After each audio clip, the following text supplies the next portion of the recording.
for that, Nurul. Are there any further questions? You can ask a question too. I will in time. I'm just thinking of one. Yes, over here, sir. My name is Muhammad, currently residing and working in London.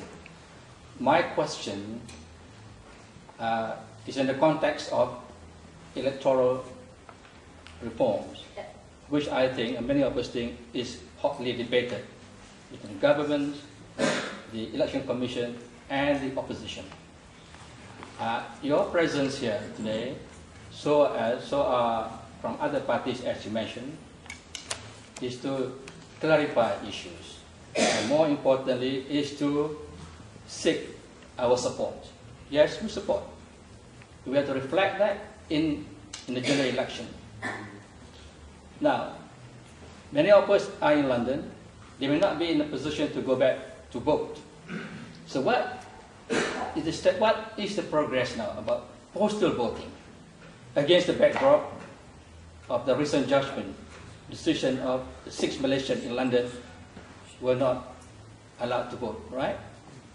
So could you highlight to us what is the progress in this reform? Or are we in a position to vote in London?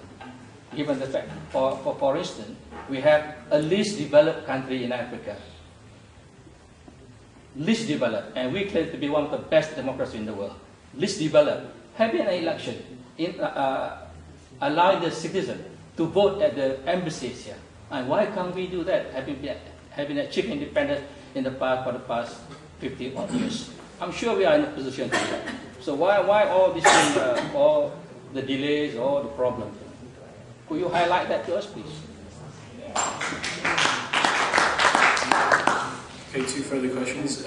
Yes, at the back, right at the back there. Right, sorry, right. Do you think Malaysia is ready for a woman Prime Minister?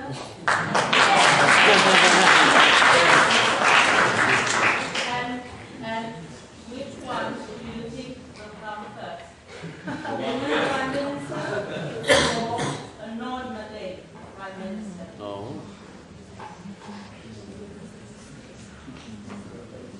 Okay, yes, I think you were first.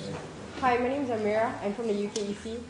Hi, Wendy. My question is, what are your expectations of the outcome of the next general elections? Thank you. Because you vote first. Okay, so we'll take these. Thank you for the questions. Mr. Muhammad, yes. With regards to electoral reform, I'm happy to report that, although when the Parliamentary Select Committee was created in Parliament, the head was chosen, the chosen person for to head the initiative was Datuk Maximus Ongkili, Minister of Science, Technology, Innovation. And of course we have representatives from both parties. We did ask for it to be headed by the opposition, because usually the convention of a select committee, you have the opposition as the head in some cases, and this was turned down. However, we have Azmin Ali, MP from Gombak for Keadilan, Dr. Rafizi Ramli for PAS, and Anthony Lok, MP for Rasa, Lok Sifu, for the AT, and also an independent Bebas MP, Wee Choo Kiong. The position here is, we were not happy with the makeup because usually parliamentary select committees in Malaysia are very far and few in between.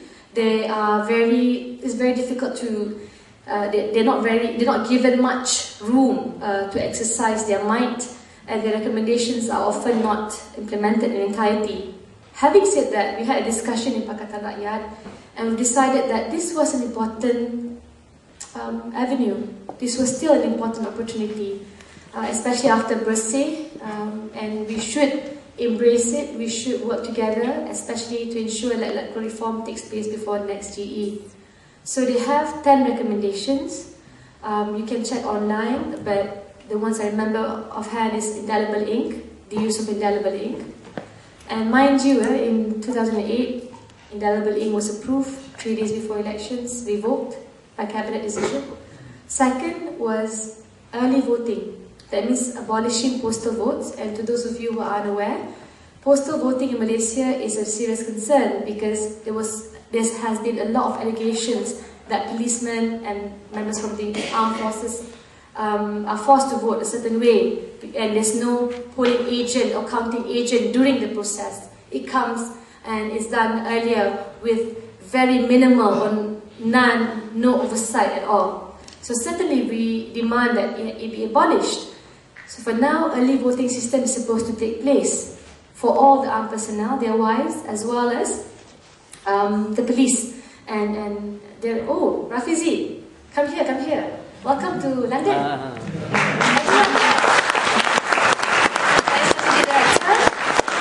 For 100 million ringgit. So, yes, well, it's not very welcoming greeting, huh? He's also from Malay College, Kuala Kangsar. But it's very important, but... And, yes, so can I continue to answer? Yes, at least you can hear him talk. And are you okay, Mandri? Yeah, it's Have you had dinner? It's alright.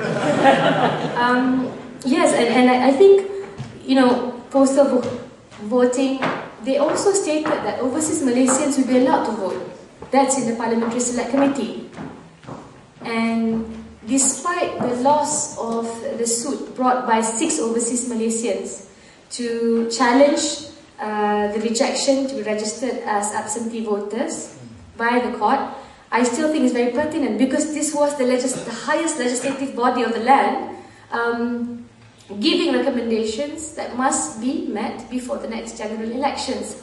However, that is in terms of the planning, including the issue of Project IC, because right now there have been tens of thousands stateless people in Sabah, those who voted for the government, allegedly, and never given citizenship. So they're actually allied to the economy in Sabah, and a lot of Sabahans are very unhappy because of this.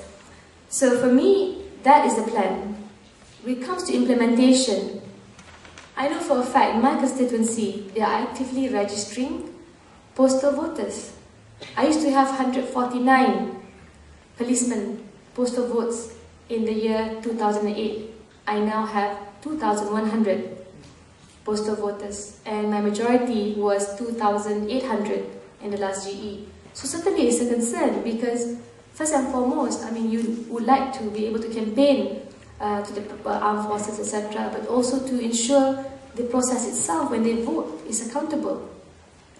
And with regards to overseas Malaysians, I actually asked a question in Parliament, and the Deputy Foreign Minister stated that there's supposed to be Borang 14, for the Form 14, that's supposed to be filled up by Malaysians here, approved by the Election Commission, and once approved, you can vote accordingly. In London, a total of 18 Malaysians voted in the last GE. Not much here. But my concern is this: when my overseas vote did a polling in 61 embassies and consulates, and they found that majority of them don't even know what form to use. So there's a huge gap between what is planned, what is supposed to be your rights, and actual implementation on the ground. So it is a problem. And personally, if you ask me, I do hope that they will allow this to happen. We will keep up the pressure, but I don't think it's a realistic expectation, especially before next GE. They're just too all over the place.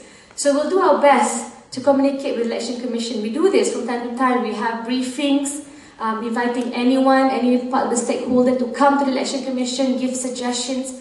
But the other problem is, for example, MIMOS under the MOSTI. MIMOS is an agency under the Ministry of Science and Technology Innovation, was chosen to verify the electoral roll. Okay? But, the Election Commission rejected despite the meeting with the Parliamentary Select Committee. Can you imagine? I mean, they can accept a cabinet decision and they reject the PSC's recommendation. So what we did again, once we found out, was to step up the pressure, continue to ask them through the various media channels and push, because you have to implement. You can't reject, and this is a Parliamentary Select Committee decision. approved by all members of parliament. So for me, it is not going to be an easy process. You have to observe and monitor and be watchful at every step of the way.